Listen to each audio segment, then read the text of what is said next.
RFL easy pipe and fittings joint দেওয়ার আগে অবশ্যই সবার জানা দরকার কিভাবে সলভেন্ট সিমেন্ট ব্যবহার করতে হয়।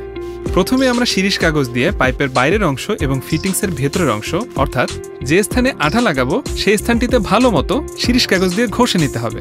এতে স্থানটি খসখসে হয়ে যাবে, ফলে ইজি পাইপ ও ফিটিংসে ভালোভাবে সলভেন্ট সিমেন্টের প্রলেপ লেগে যাবে।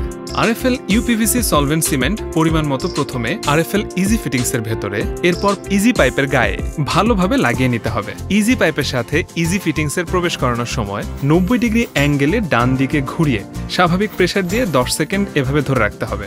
তাহলেই ইজি পাইপ সহজেই 100% ইজি ফিটিংসের মধ্যে প্রবেশ করবে এবং সুন্দরভাবে সেট হয়ে যাবে।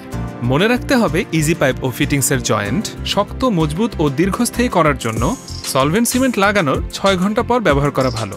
আবার অনেকেই আছেন ইজি পাইপ ও ফিটিংসের জোড়া আরও বেশি শক্ত ও মজবুত করার আশায় বেশি পরিমাণে সলভেন্ট সিমেন্ট ব্যবহার করে থাকেন। এক্ষেত্রে পাইপ ও ফিটিংসের জয়েন্ট দুর্বল হয়ে যেতে পারে এবং এর কারণে পানি লিক হওয়ার সম্ভাবনাও থেকে যায় অনেক বেশি।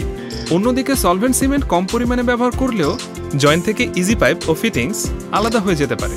তাই সবসময় সঠিক পরিমাণে সলভেন্ট সিমেন্ট ব্যবহার করতে হবে। আরএফএল ইউপিভিসি সলভেন্ট সিমেন্ট ব্যবহারের পূর্বে অবশ্যই ভালোভাবে ঝাঁকিয়ে নিতে হবে এবং ব্যবহারের পর ঢাকনাটা ভালো মতো লাগাতে হবে যাতে করে আঠা জমাট বেঁধে না যায়। তাহলে আপনি এটি নিশ্চিন্তে দীর্ঘদিন ব্যবহার করতে পারবেন। RFL easy pipe and fittings, পাইপের বস, না কিনলে লস। অর্ডার করতে ভিজিট করুন অথবা .com-এ।